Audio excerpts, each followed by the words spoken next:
Repotting your plant is one of the most important things you will ever do for your plant, which is why I don't rush it.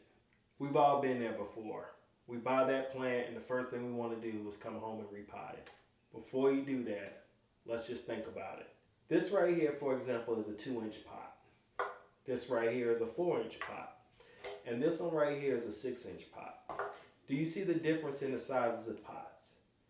Most of the time when we're first starting off and we're doing our repotting, we don't consider the size that much. We just look for another pot and we go ahead and put our plant in. Now most of the time, I believe that we're thinking if we place this plant in this big pot, we're going to be able to get a huge plant. But in reality, that's not how it works. See, when it comes to the roots and plants, the roots have their job, which is underneath the soil. They're making sure that the plant at the top is beautiful and it's growing great, right? But in order for those roots to do what they need to do, they need to have a perfect condition as well. So their soil needs to be something that's going to be well balanced, something that allows them to be able to have some air so they can be able to grow and do their thing. I don't know if you ever noticed, but after you water a plant, and if you water it for too long and it's just sitting there, you get this case called root rot. Root rot is when you water your plant and all that moisture stays inside that pot and doesn't go anywhere. And you're going to start seeing your plant start to yellow, it's going to start getting real droopy, and it's going to die all the way back. But don't worry, the gnats are going to start flying around and let you know something is going on. But at that point in time, your plant's basically dead. But let's just rewind that back a little bit. Let's take a look at this.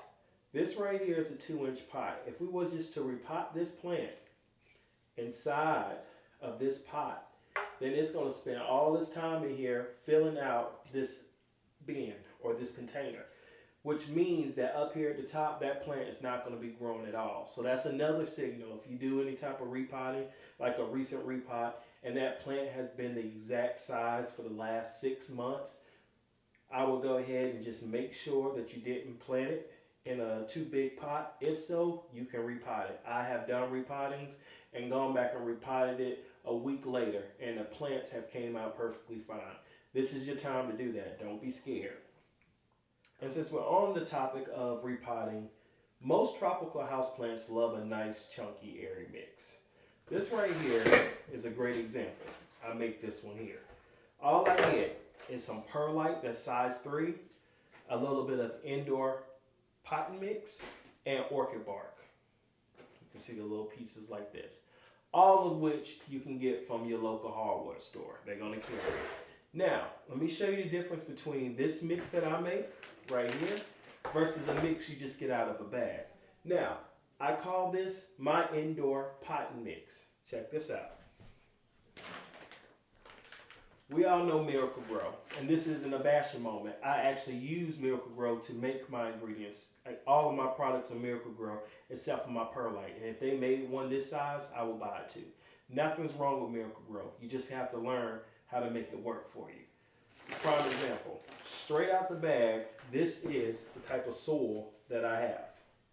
Straight out the bag. Do you see how dense that is? When you water this, this can almost turn to almost mud if you're not careful with it. This right here is my chunky air mix. I just use this, mix it in with 2 other ingredients, and boom, it fixes that. If you're rushing, you're going to say, I don't have enough time, I need to go ahead and get this repotted and get it out the way.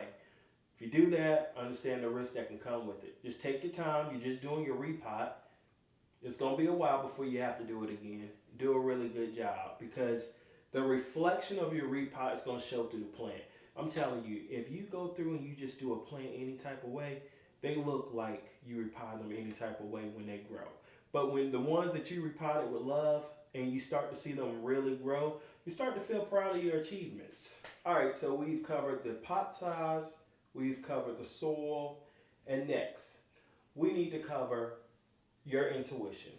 If and when you do your repot and something just doesn't seem right, something feels off, trust yourself and do what it is that you need to do to fix it. If you don't feel like the mix was good enough, redo the mix. If you feel like the pot is just not the right size or the right top, you have used a round one instead of a square one. Maybe you need to put this in a self-watering pot instead of a regular pot. You don't want to use plastic. You want to use a terracotta. Tore that up. But I just go to say, if something's telling you that repot is off, most of the time it is. So get in there, do what you need to do, and you're good to go. So now, since we cover a little bit of that, we're going to do some repotting ourselves. So this right here is a variegated philodendron heteroecium. These are absolutely beautiful, but they need a lot of light. You can barely see any variegation in these. I'm going to get a little bit closer. You may be able to see very, very little bit of variegation. This is supposed to be green and white. So yeah. So what am I doing? Number one, I need to do a repot because this is what the plant is growing, is hooked to. That little bitty little vine, that's it. So what I'm going to be doing is peeling off a couple of these leaves so that way I can get some stem and putting it into that dirt.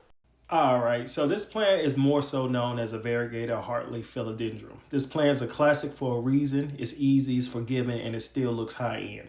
Let's start with the light. This plant does best in bright, indirect light. That's how you keep the variegation looking clean and noticeable. It can survive in lower light, but the variegation may fade and grow will slow down. That's what we have going on here. Watering is simple. I let the top 2 to 3 inches of the soil dry out, then water thoroughly. It doesn't want to stay soggy, and it doesn't like to be bone dry either. If the leaves start to droop a little, that's usually your sign that it's ready to get water. Now, let's get to the soil. For soil, I will go airy. A chunky mix works best. Regular potting soil mixed in with perlite and orchid bark. Good drainage is key because these roots like oxygen, which is why I have it in this naked root planters.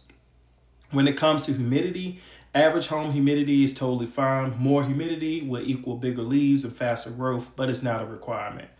Now, the growth habit is trailing by default, but you can train it up on a moss pole if you wanted to grow larger leaves over time. But looks are solid. It really just depends on your spacing style. I'm definitely going to get this one on a moss pole real soon. Now, let's talk about the repotting. I only size it up when the roots are circling around the pot or is pushing out drainage holes because you don't want to overpot this plant. It grows better when the pot isn't oversized.